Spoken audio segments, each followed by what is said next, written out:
Alright, so here's a video for your Unit 4 test. I'll put all three videos, or all three units in the same video. So we have acid bases first.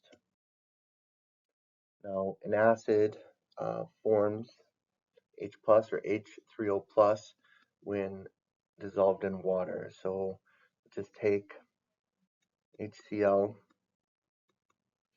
and water. This is one way that an acid dissolves in water. We have H3O plus and Cl minus. So there we see the H3O plus. Then if we just take HCl, we dissolve it in water, we have H plus and Cl minus. So for the sake of acid bases, you have to think H plus is the same thing as H3O plus.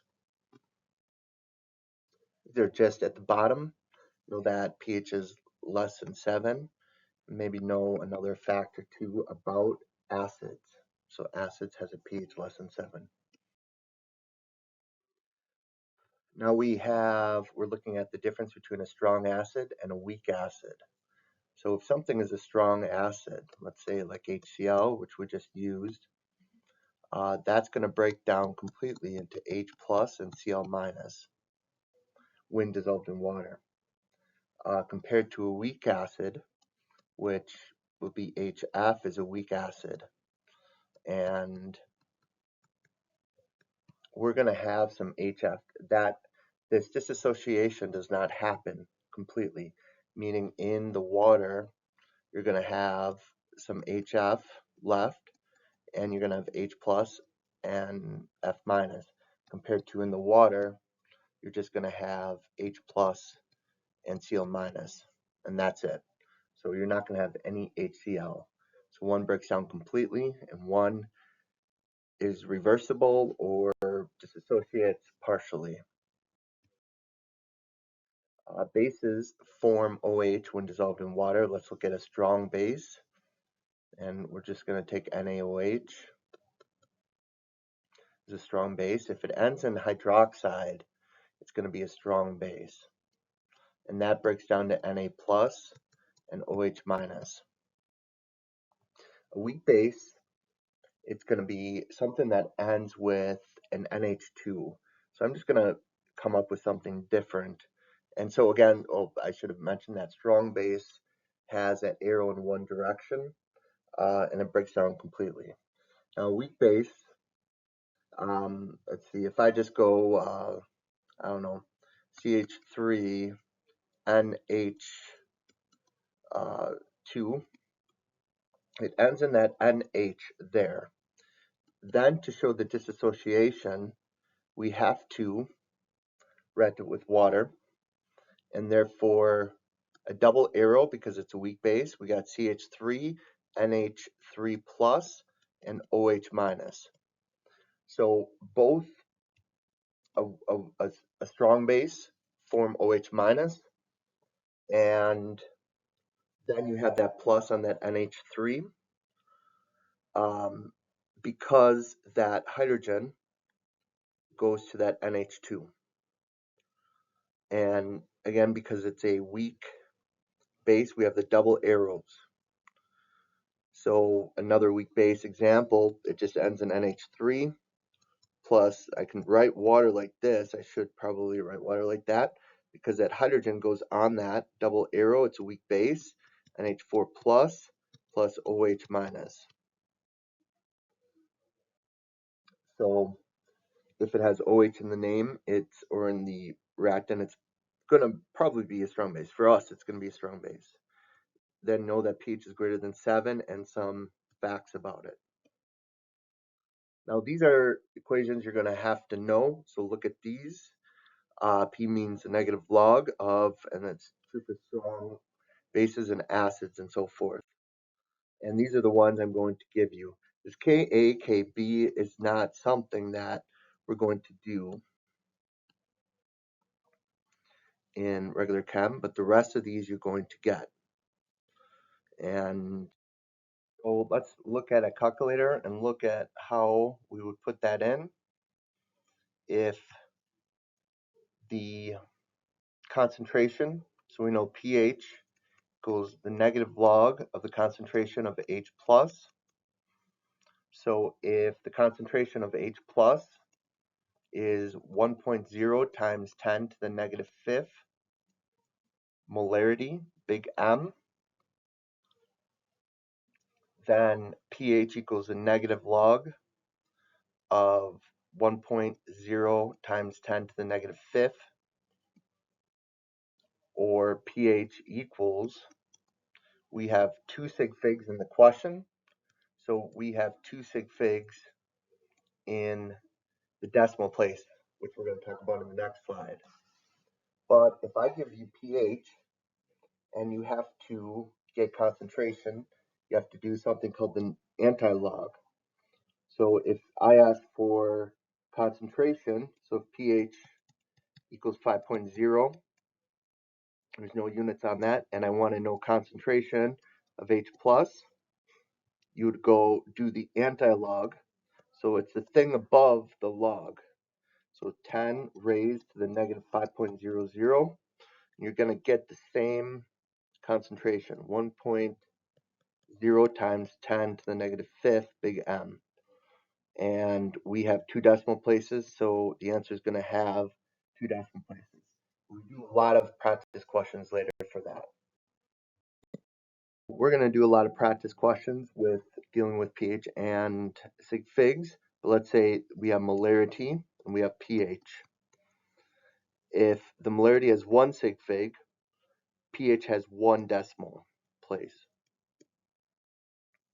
If molarity has 2 sig figs, we have 2 decimal, and so forth. So however many sig figs you have in molarity is how many decimal places. And we'll do practice questions with that. Now this starts off pretty easy. It says an aqueous solution blah blah blah blah blah has a pOH of 3.19. If we look at the equations you'll get, you know that pH plus pOH equals 14. So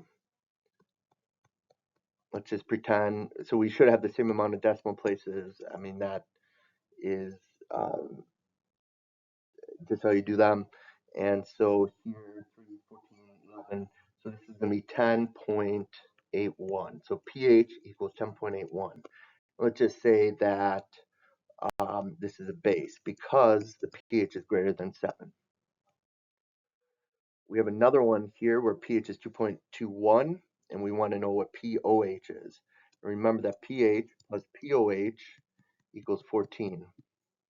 So if pH is 2.21 and we have to find pOH, we can subtract 14 from both sides.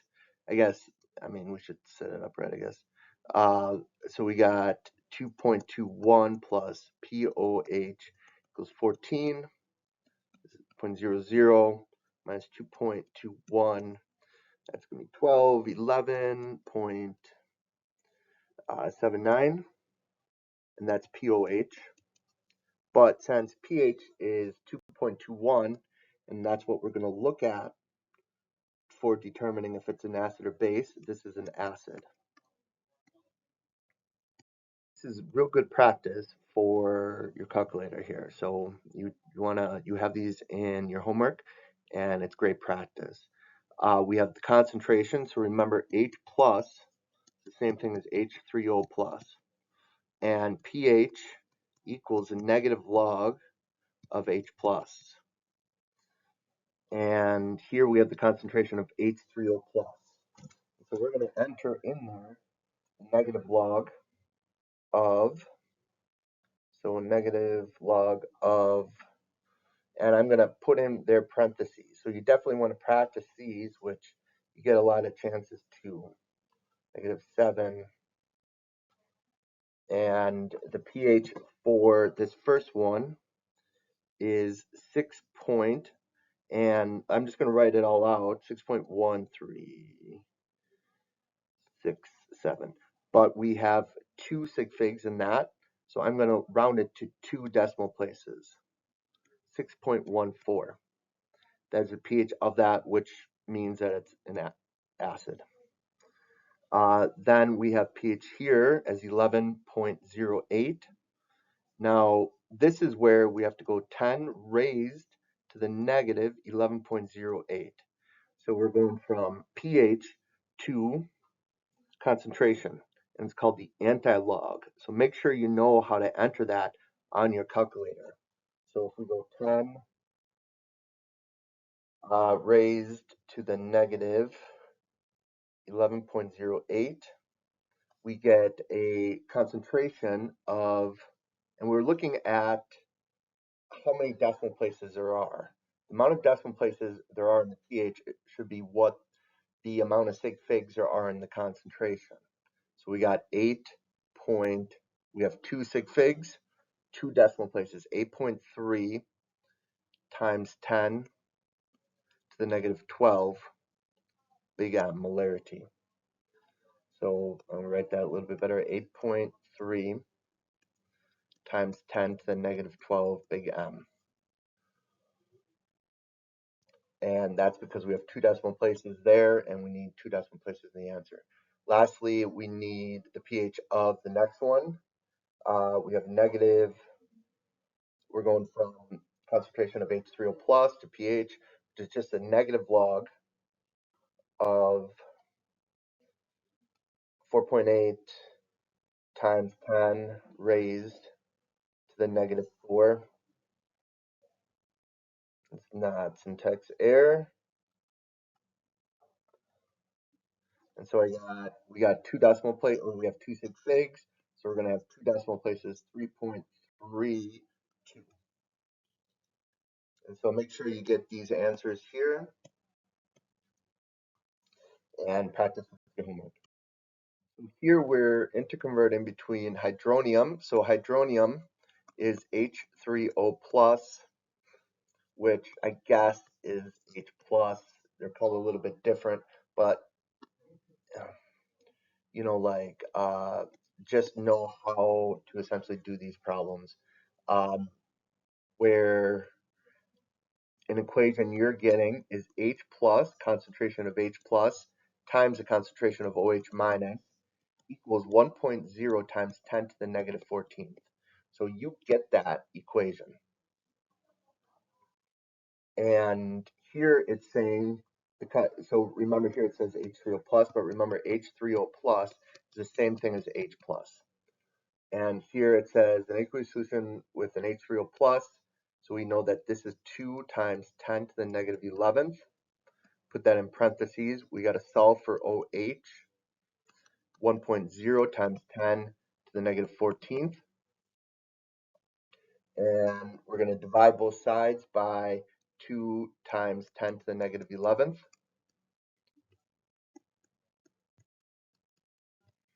And we're going to get an answer here, times 10 raised to the negative 14th.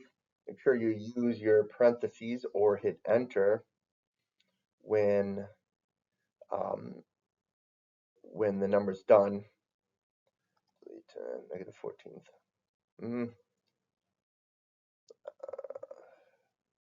Negative 14th. All right.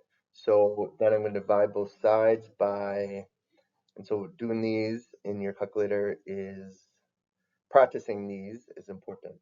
Times 10 raised to the negative 11th. And so I get, if I divide both sides, I get the concentration of OH minus as 5 times 10 raised to the negative 4th, big N, which they have the units exchange. So make sure you practice these and you're able to enter them correctly in your calculator. We have another one here where we have concentration of OH minus right there, and we have to calculate H3O plus. And so we know concentration of H plus times concentration of OH minus, and this is the equation you're going to get. It's 1.0 times 10 to the negative 14th.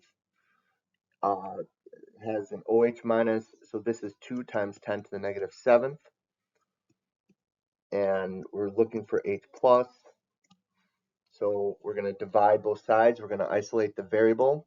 I'm just going to put these in parentheses because that's how you have to enter them.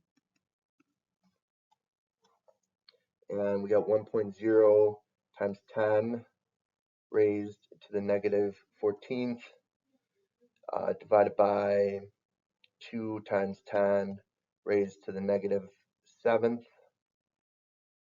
And here we get concentration of H plus being, we're going to keep the same amount of sig figs. We have one sig fig in the question here. And so we're going to keep the same amount of sig figs. Concentration of H plus is 5 times 10 to the negative 8 big M. And so again, practice that on your calculator. So we're going to do some pH practice questions in a bit, some more of them, but I'm starting with week 12 notes, the last two things that is on your test.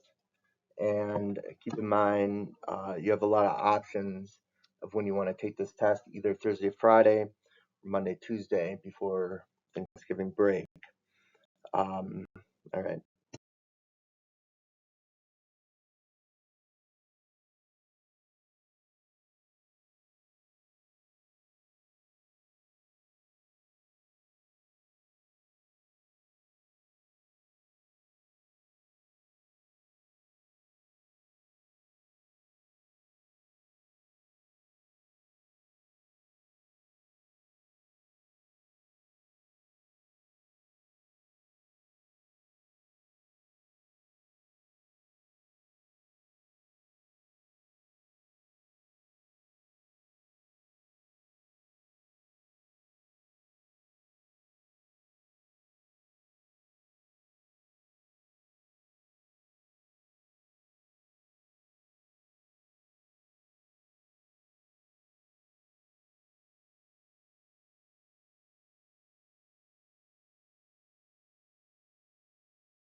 So the next topic that is on your Unit 4 test is thermochemistry.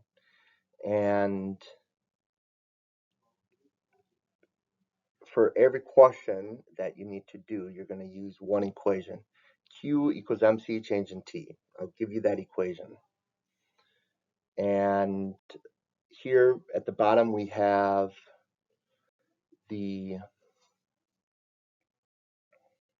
what each one stands for. And I'm going to go more into that in the next. What is heat capacity? Let's just look at that equation. We have Q equals MC change in T. Q is energy, which is in joules. Now, a lot of these is just plug and play. A Q sort of looks like a J. I don't know. Mass, M, that's going to be in grams. Change in temperature is going to be temperature final minus temperature initial. And depending on what it asks, it's usually going to be in Kelvin. And so those are the units given. If you follow the units, you can often find what things are or what is being looked for and so forth. If we wanted the units of C or specific heat, so I'm sorry, C is specific heat or specific heat capacity. We know this is joules, grams, and let's say Kelvin. So if we were to divide both sides with grams and K, we would know that C equals joules divided by grams Kelvin. And those are the units for C, for specific heat. Now, what is specific heat? Specific heat is the energy it takes to raise 1 gram of something. So essentially, the energy it takes to raise 1 gram of a substance 1 degree Celsius or Kelvin. It doesn't matter, they're the same. I mean, 1 degree Celsius is 1 Kelvin. So the amount of light or heat or something to raise 1 gram of that substance 1 degree Celsius. So if you think of something like iron or steel, steel is not a metal, or steel is a metal, but a mixture of metal like iron. On a hot day, if the sun's out, iron's going to feel hot. So this has a low specific heat. And then think of aluminum. On a hot day, if you kept an aluminum can out, this has a higher specific heat. Because an aluminum can in a hot temperature does not really heat up very much, meaning it takes a lot of energy to raise that temperature. So let's look at how this relates to water. And water has a very high specific heat. I guarantee you that you're going to hear this in other classes. Water's specific heat is 4.18 joules per gram Kelvin, meaning it takes a lot of energy to raise water 1 degree Celsius, and nothing else really that, at least is common, has such a high specific heat. Now, one thing I want to point out is 1 gram of water is the same thing as 1 cubic centimeter of water, which is the same thing as 1 milliliter of water, or 1.0 milliliters of water. And what's interesting is the energy it takes, 4.18 joules, is equal to 1 calorie. So the calories that we eat is 4.18 joules. So a calorie that we eat technically is the amount of energy it takes to raise 1 gram of water 1 degree Kelvin or 1 degree Celsius. They are in kilocalories, so it's in thousands, but this is just something that I want you to know. So how this is going to be asked on your test is a couple somewhat simple questions with Q equals MC change in T. Remember, Q looks like a J in joules. M, gram. Change in temperature is going to be change in either Kelvin or Celsius. And then C is specific heat, and it has those weird units. And so that -1 and -1 just means joule per gram K. Because if there's a negative up there, technically it's at the bottom. Now, for this equation, it tends to be a simple plug-in. So plug in what? I don't know what math teachers say. Plug in something. Anyways, we have J. I see a J there.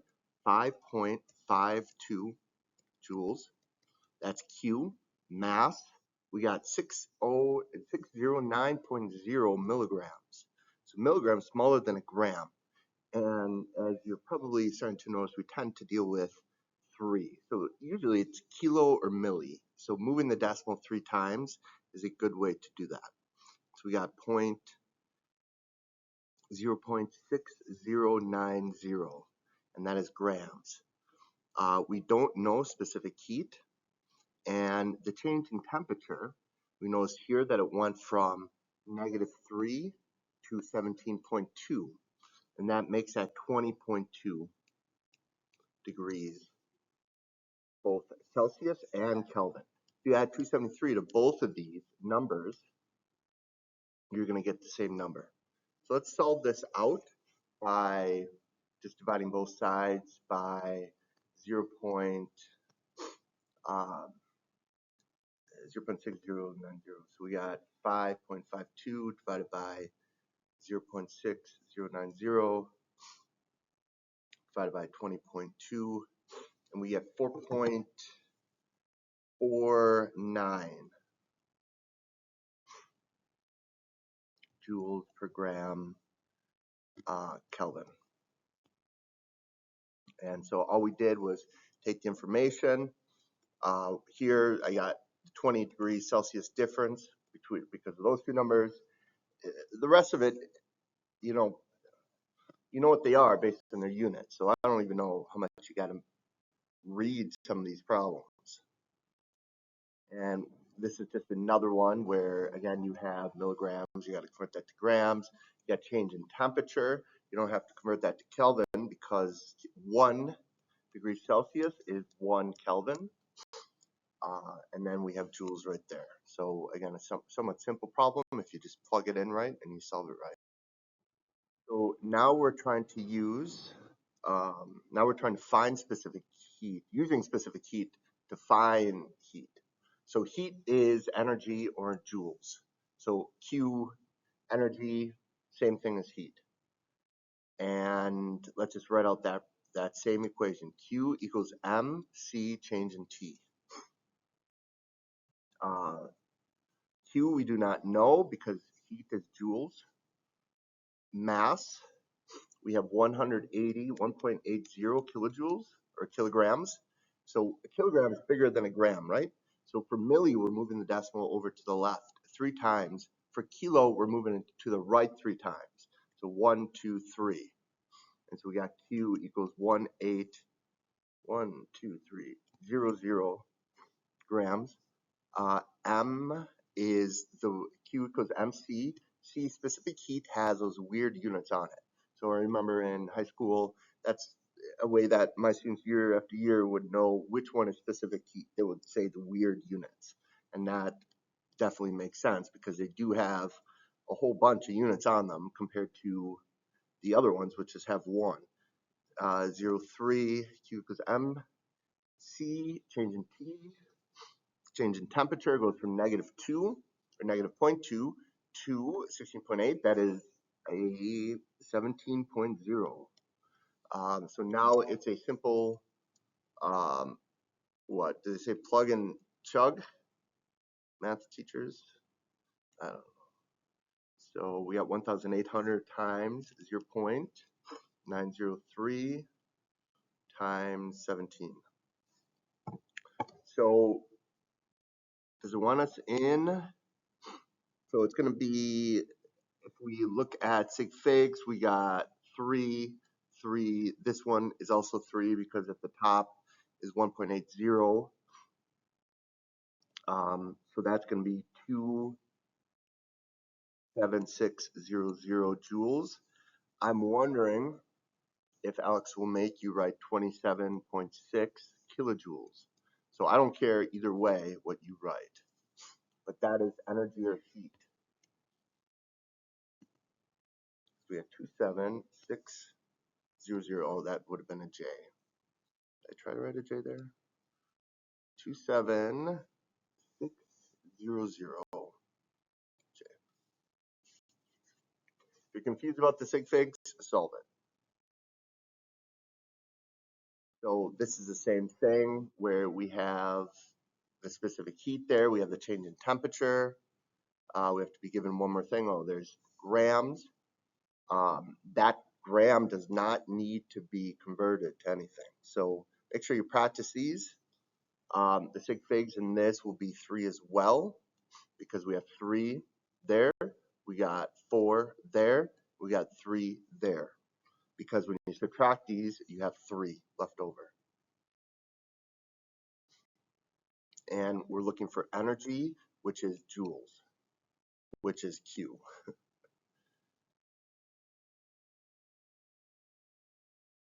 So I am taking this one off the test. I also deleted it from your Alex. If I deleted it from your Alex on Monday, like 4:30. Just the wording of it is kind of weird, and I want this to be, since we're not spending a lot of time on it, I want it to be somewhat of a straightforward exam. So this is not on, and this one is not on either. This is just for your pre-lab. I wanted to revisit concentration. And concentration, molarity, brackets. This is good for the fact that you have acid base. It's good for your lab, and it's a good review, I guess. Whenever you see that big M, write that equation. Big M equals moles divided by liters. And that's 3.5 moles. And since it's in milliliters, we're moving the decimal 3 times. Again, milli 3 times to the left, kilo 3 times to the right. I don't even know the last time we saw something that wasn't like that. Or centi maybe. I don't remember us having to move the decimal anytime recently, more or something other than 3 times. So 0.44, it would be 0.044. We can look at the question and we see there's 2 sig figs and 2 sig figs. So we got 3.5 times 0.044, and the amount of moles is 0.154. It says 2 sig figs, so it's going to be 0.15. So that's a 5 there. That won't be on your test, but is in your lab. So I am going to ask these questions on your test, which is how is specific heat related to your major, and what is an interesting fact you found about specific heat? So I don't know. I always thought specific heat was kind of cool for various reasons that I won't say because I want you to find something that you find interesting about it, like how it relates to your major.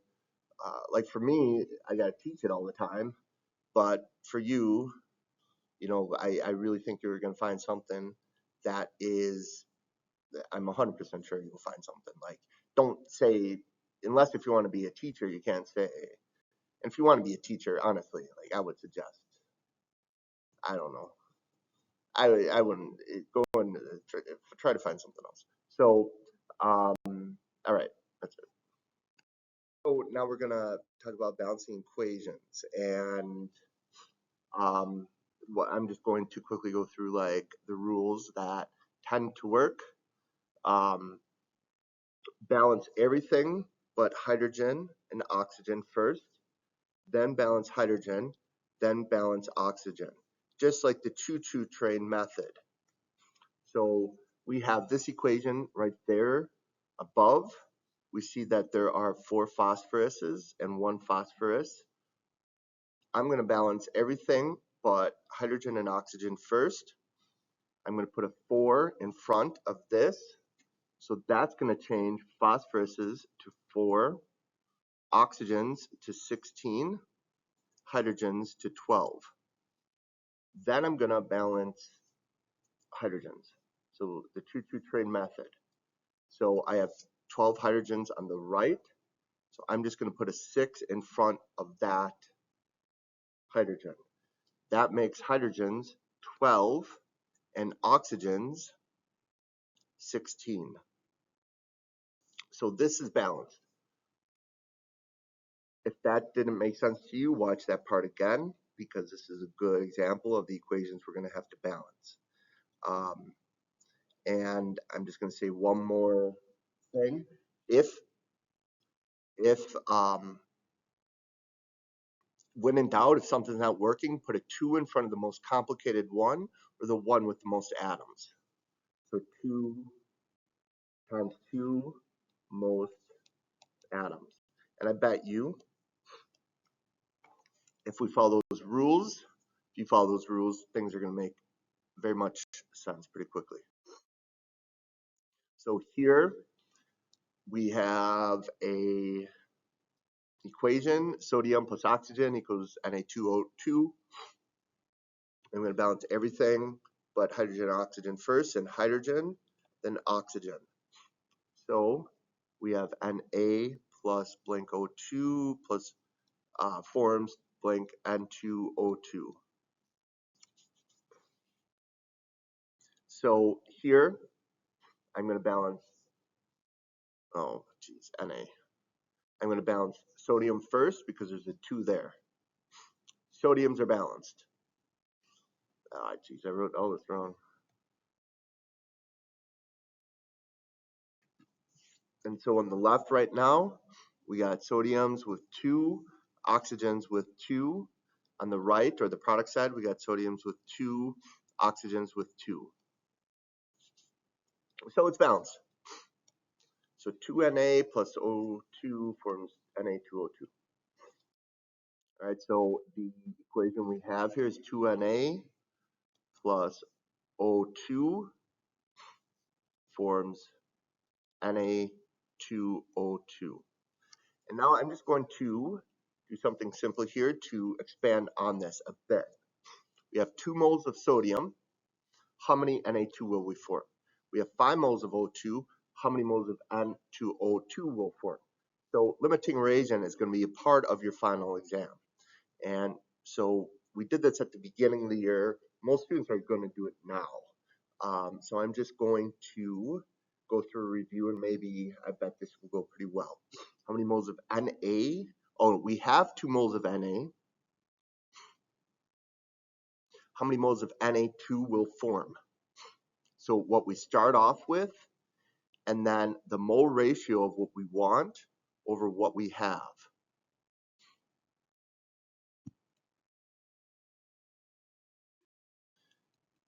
And it'll be 1 Na2O2.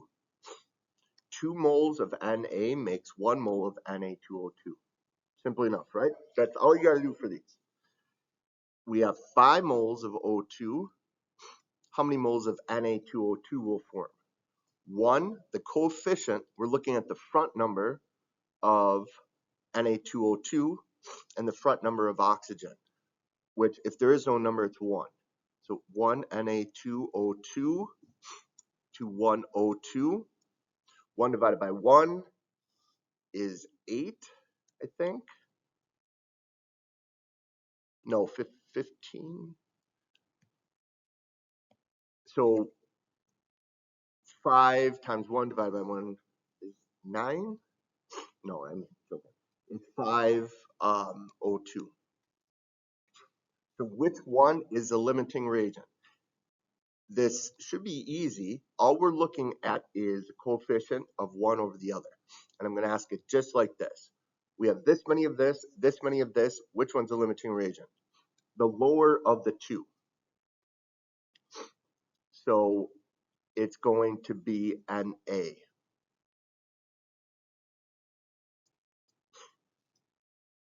Because Na formed less product. Oh, geez, I messed this up over here. Na2O2. Because oxygens cancel out, sodiums cancel out. I don't want to make this slide over. I'm just sticking with it. So sorry about that mistake. But the lower the two, because up at the top we have 1 Na2O2. Down here we have 5 Na2O2. Now let's balance this equation.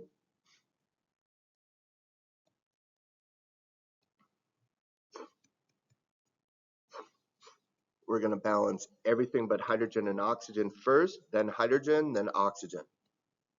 Right now we have 2 nitrogen, we got 2 hydrogen. On the right side we have 1 nitrogen, and we have 3 hydrogens. I'm going to balance everything but hydrogen and oxygen first.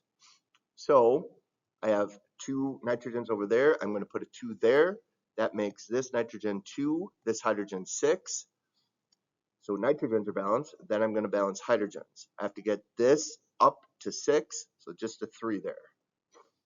And then it's balanced. That is a balanced equation. So N2.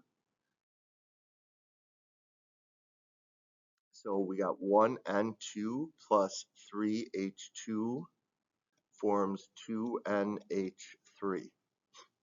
Okay, so we have 2 moles of nitrogen. How many moles of NH3 will form? So we're going to start off with 2 of N2. How many moles of NH3 will form? We're going to do mole ratio of what we want over what we have. So we have 2 N2s. We want NH3s. So that's 2 NH3s to 1 N2. So I'm using the front number. When I do that second step, we have given, then times the mole ratio. So if this is confusing, you got to see just the trend, the pattern. I mean, it's given times mole ratio, and that's it. Because that then multiplies to 4 NH3s. Because N2s cancel out, and that is 4 NH3s form. We have 5 moles of N2. So this question is flawed. It's already in your notes, but let's just solve it anyways. Let's just say, well, let's change this to N2 to 5 moles of H2, because I asked N2 twice.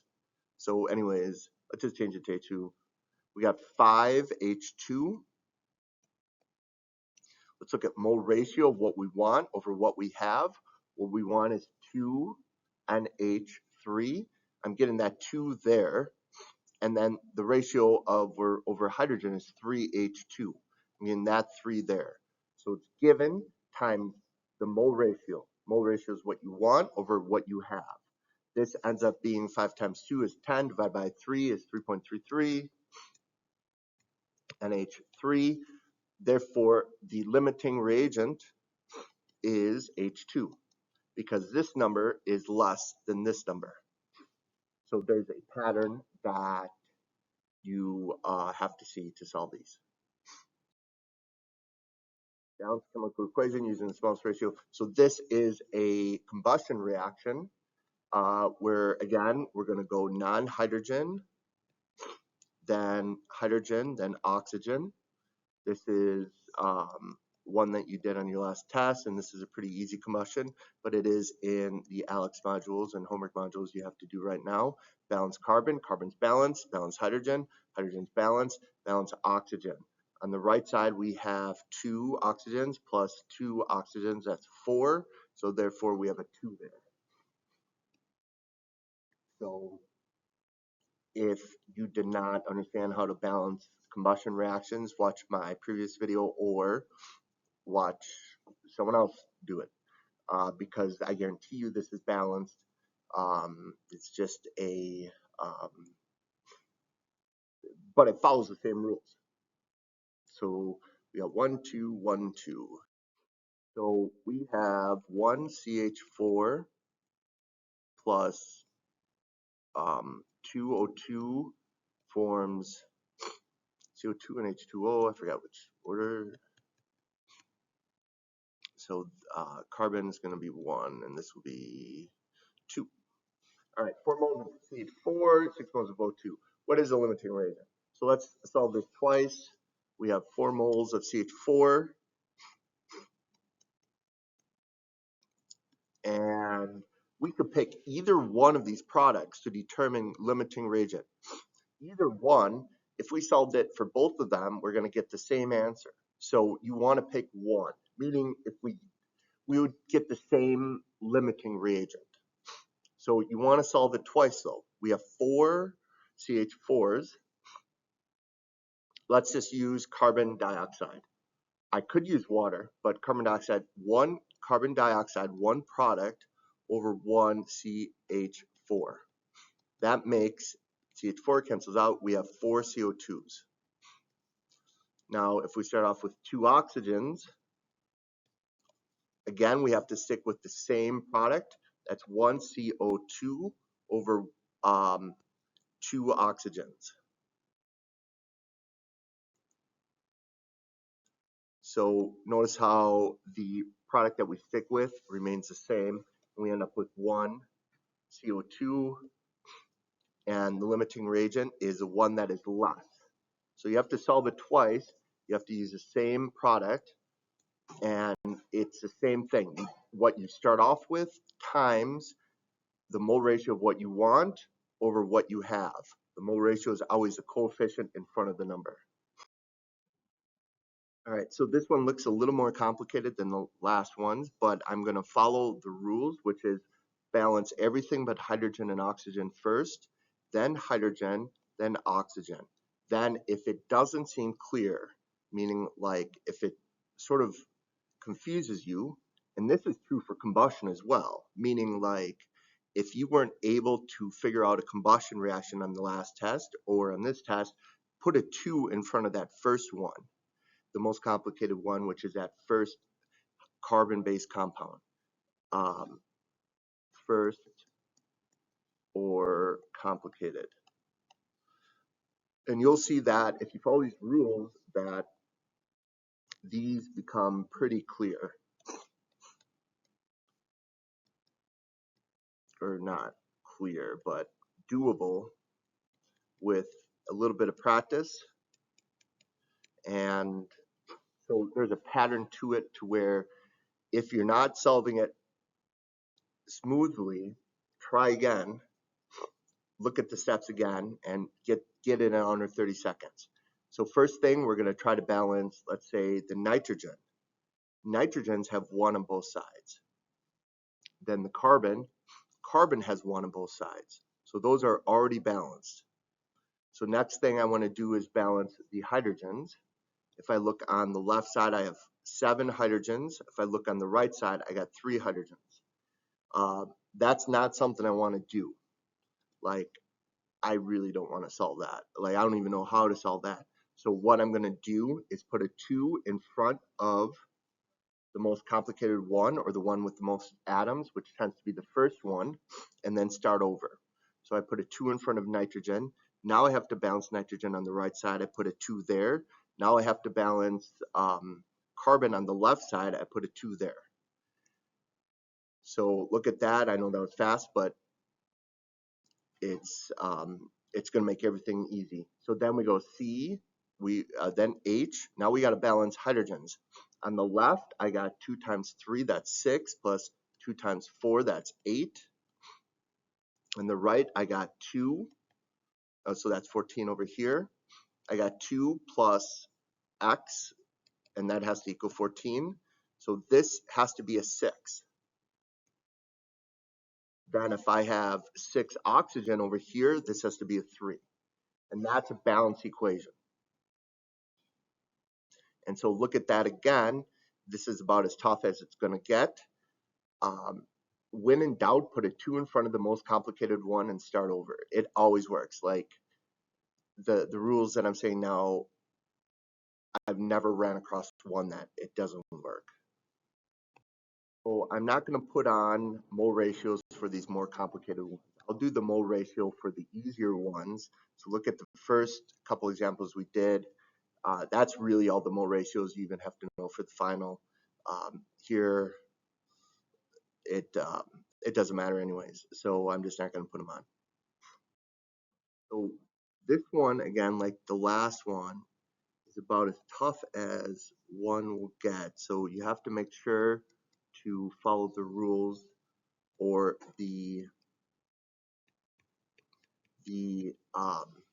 pattern of how to solve them. So we're going to solve everything but hydrogen and oxygen first. So we see iron is already balanced. Then we have to balance hydrogen.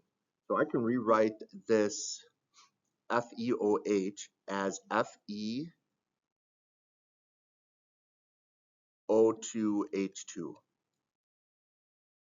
So if I balance hydrogen, hydrogen's already balanced. Then I can balance oxygen. Now, oxygen looks messed. I don't really want to deal with it. You can put a 1.5 in front of that FeO2H2 and it will balance, and then multiply everything by 2. But here, no, that wouldn't balance because then we'll have to put a 1.5 on the other side. So no, I did that back. So the next rule is to put a 2 in front of the most complicated one. And again, I'm telling you it's going to work out. So I'll put a 2 in front of that FeO2H2, and I'm going to start over. I'm going to put a 2 here, and then I'm going to balance hydrogens. 2 times H2 is 2.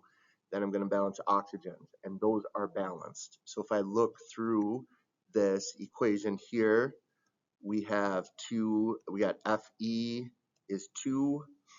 If there's a 1 in front of there, we got oxygen is 2 plus 2 because there's a 2 there. And hydrogen, we got 4 total. Then on the right side, Fe is 2, oxygen is 4, hydrogen is 4. So that is balanced. So that one, those you can practice on your homework. Or you can use AI and type in balancing chemical equations with interfering coefficients. The wording of that, AI understands. All you have to do is balance the equations.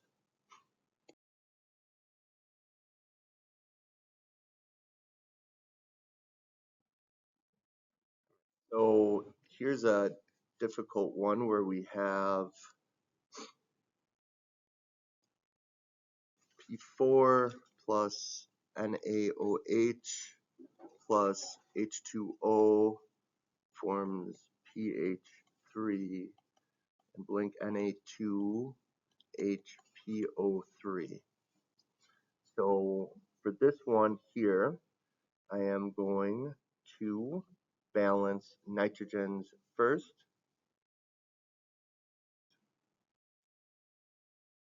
Or sodium's first, 2, and that is balanced. Then I'm going to balance phosphorus.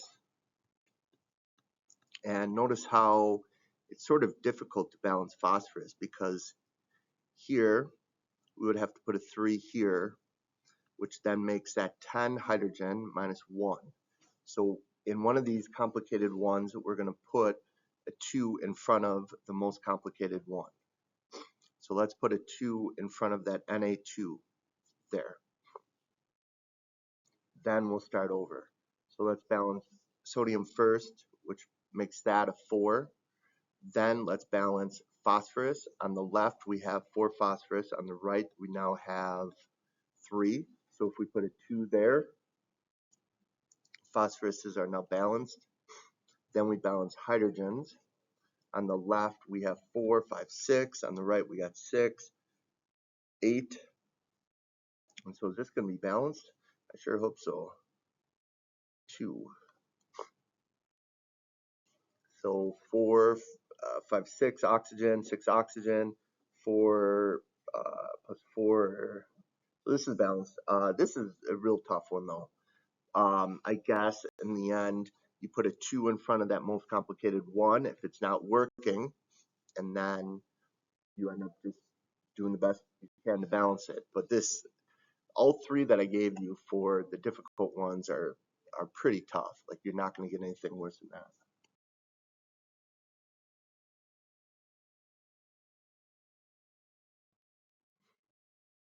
So here is the balance equation for the next one, where um, essentially I ended up putting a 2 in front of the most complicated one.